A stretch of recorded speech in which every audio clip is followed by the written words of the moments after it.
Hello అండి, ఎలా ఉన్నారు? నేను మీ అర్చన శ్రీనివాస్. ప్రేమ పరీక్ష కథలోనికి వెళ్దామా? అంటే ఇప్పుడు నన్ను ఏం చేయమంటున్నావు వసంత్? మన సంస్కృతి సంప్రదాయాల్ని వదిలేసి ఇంటి పరువు మంట కలిపి నా తల్లిదండ్రుల ఆశలపై నీళ్లు చల్లి ఆయన చెప్పినట్టే పెళ్లి చేసుకోకుండానే కాపురం చేయాలా? అంది ప్రేరణ. నేను మన హిందూ సంస్కృతి సంప్రదాయాల్ని గౌరవిస్తూ కుటుంబ పరువే ముఖ్యమనుకునే ఒక సగటు మధ్యతరగతి వ్యక్తినే ప్రేరణ. నిన్ను పెళ్లి చేసుకోను, సహజీవనం చేద్దామని రమ్మన్న వ్యక్తితో వెళ్ళమనే ధైర్యం నాకు కూడా లేదు. కానీ నీకు ఒకటి చెప్పాలనిపించింది. నీ నిర్ణయం ఏదైనా తీసుకునేటప్పుడు మాత్రం ఒకటి ఆలోచించు. నీకు రిషి అంటే ఎంత ఇష్టం, ఎందుకు ఇష్టం? అతని జీవితాంతం నీ చేయి వదలడనే నమ్మకం ఉందా? ఒకవేళ అతను తోడు లేకపోయినా పర్లేదు, నేను సంతోషంగానే బతకగలను అని నీకు 1% అనిపించినా వాడిని మర్చిపో. హాయిగా అమ్మ నాన్న చూసిన అబ్బాయినే పెళ్లి చేసుకుని హ్యాపీగా ఉండు. ఇదే నీకు నేను ఇచ్చే సలహా.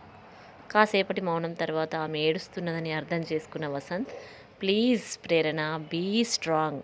వాడంటే నీకు చాలా ఇష్టమని నాకు తెలుసు, కానీ ఈ సంప్రదాయపు హద్దుల్ని చెరిపేసుకుని కన్న ప్రేమ బంధాలని తెంచేసుకుని వాడి కోసం నీ జీవితాన్ని అర్పించేంత అవధులు లేని నిస్వార్థమైన ప్రేమ గనక నీలో ఉంటే నిన్ను రాకుండా నువ్వు కూడా ఆపలేవు. నాకేం అర్థం కావట్లేదు వసంత్. నేను పెళ్ళి పిల్లలనే ఒక వ్యవస్థలో ఇరుక్కుపోయిన సగటు ఆడపిల్లని.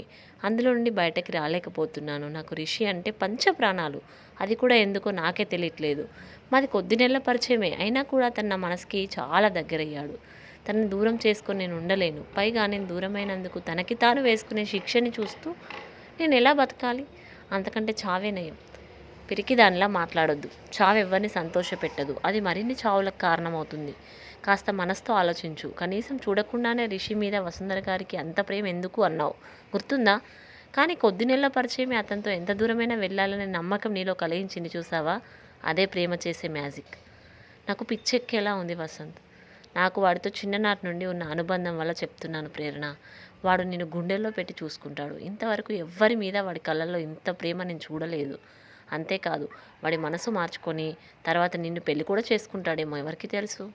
నిజమా? నిజంగా చేసుకుంటాడా? ఆశగా అడిగింది ప్రేరణ. నాకైతే అలాగే అనిపిస్తోంది. వాడికి మొదటి నుండి అయితే పెళ్లి మీద విముఖత లేదు. సడన్గా వచ్చిన మార్పు మళ్ళీ మారే అవకాశం ఉంది కదా? ఏమో. వాడిపై ప్రేమ నిన్ను అన్నీ వదులుకొని వాడితో వెళ్ళే తెగువని నీకు ఇచ్చినప్పుడు నీపై ప్రేమ నీకు సమాజంలో ఒక గుర్తింపుని, మర్యాదని ఇచ్చేలా చేయాలని వాడికి గుర్తు చేయదా? ఆలోచించు.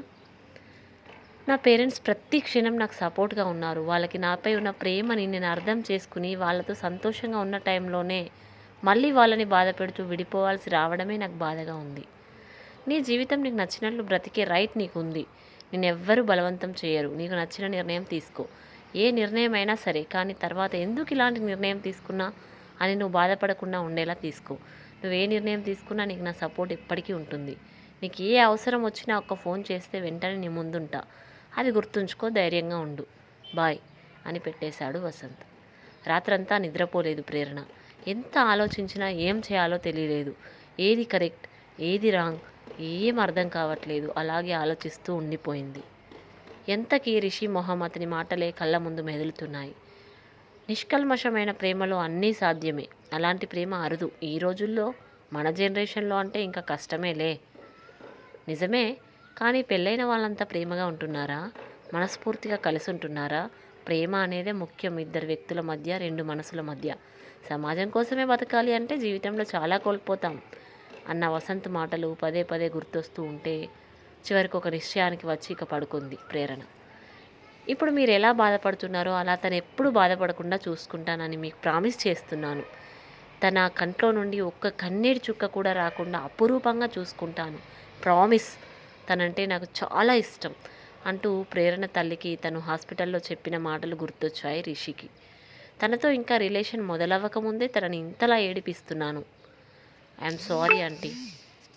నా జాతకం స్వామీజీ చెప్పింది జరుగుతుందా లేదా నాకు తెలీదు, కానీ నేను రిస్క్ చేసి ప్రేరణ ప్రాణాలు ప్రమాదంలో పెట్టడం కంటే ఇదే మంచిది మా ఇద్దరికి. నాకు ప్రేరణ క్షేమంగా ఉండడం, నాతో ఉండడం రెండూ కావాలి. అందుకే ఇలా అందరినీ బాధ పెడుతున్నాను. ఎప్పటికైనా మీరు క్షమిస్తారని నాకు తెలుసు. కానీ ప్రేరణ నన్ను నమ్మి రేపు నా కోసం ఇల్లు వదిలి వస్తే మాత్రం తనని నా గుండెల్లో పెట్టుకుని పదిలంగా కాపాడుకుంటా. మాకు బాబు పుట్టేదాకా మీకు అవమానాలు తప్పవు. ఆ తర్వాత తనని ఇంటి మహారాణిలా అందరికీ పరిచయం చేసి మరీ అంగరంగ వైభవంగా మా బుడ్డోడిని ఒళ్ళో కూర్చోబెట్టుకొని మరీ పెళ్లి చేసుకుంటాం. అంటూ ఊహల్లో తేలిపోయాడు రిషి కాసేపు. మళ్ళీ అంతలోనే అసలు ప్రేరణ అంత సాహసం చేస్తుందా నా కోసం అన్న డౌట్ రాగానే డల్గా అయిపోయాడు. రాత్రంతా ఆలోచిస్తూ నిజంగానే ప్రేరణ తన కుటుంబం గురించి, సమాజం గురించి ఆలోచించి రాకపోతే ఏం చేయాలి? నిజంగానే వెళ్ళిపోవాలా దూరంగా? లేదా బలవంతంగా తనని కిడ్నాప్ చేసి 1 సంవత్సరం పాటు నా దగ్గరే సీక్రెట్గా ఉంచుకొని బాబు పుట్టాక అసలు విషయం చెప్పి పెళ్లి చేసుకోవాలా అని ఆలోచించి మళ్ళీ తన ఆలోచనలకి తనే నవ్వుకున్నాడు. రే వసంత్, వస్తున్నాను, రెడీగా ఉండు. ప్రేరణ వాళ్ళ ఇంటికి వెళ్దాం, నిన్న చెప్పి వచ్చాను కదా రిషి ఉదయాన్నే ఫోన్ చేసి. అలాగే, కానీ తను రాకపోయినా ఇంకొన్నాళ్ళు ఎదురు చూడు, తనకి టైం ఇవ్వు, అంతేగాని అలా ఎవరికి కనబడకుండా పోతా, సన్యాసం తీసుకుంటా లాంటి పిచ్చి పిచ్చి మాటలు మాట్లాడకు. లేదు లేరా, తను అలాగైనా నన్ను నా ప్రేమను అర్థం చేసుకుంటుందని అన్నాను, కానీ నేనెందుకు పోతాను తనని వదిలిపెట్టి? పోతే గీతే తన్ని కూడా ఎత్తుకునే పారిపోతా ఎవరికి దొరకకుండా అన్నాడు రిషి నవ్వుతూ. వామ్మో, నువ్వేదో చేసేలాగే ఉన్నావురా, నేను రాను బే, నువ్వే వెళ్ళు అన్నాడు వసంత్. ఎక్స్ట్రాలు ఆపి బయటకి రాబే అని బెదిరించాడు Rishi.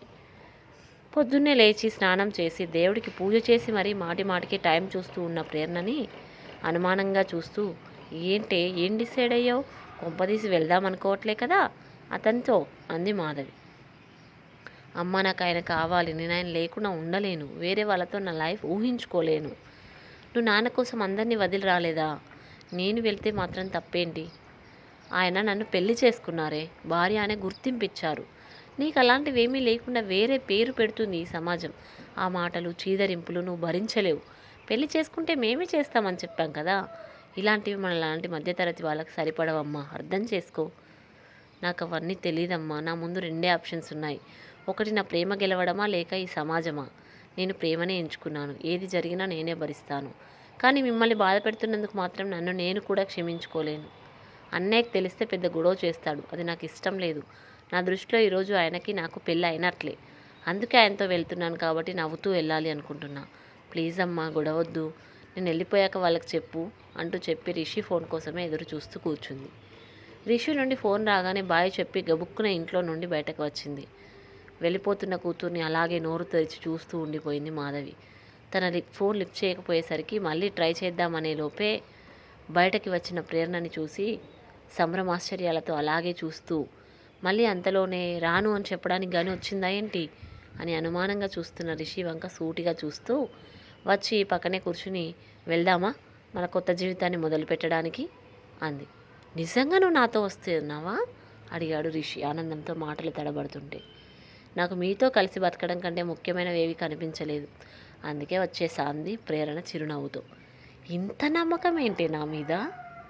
I love you so much అంటూ చిన్న పిల్లాళ్ళ తనని గట్టిగా హగ్ చేసుకుని తనకు తెలియకుండానే వస్తున్న కన్నీటిని తుడుచుకుంటూ ప్రేమ పరీక్షలో తాను గెలిచి అతన్ని కూడా గెలిపించిన ప్రేరణకి నుదుటిపై తొలి ముద్దుతో ప్రేమ సంతకం చేశాడు రిషి మధురంగా.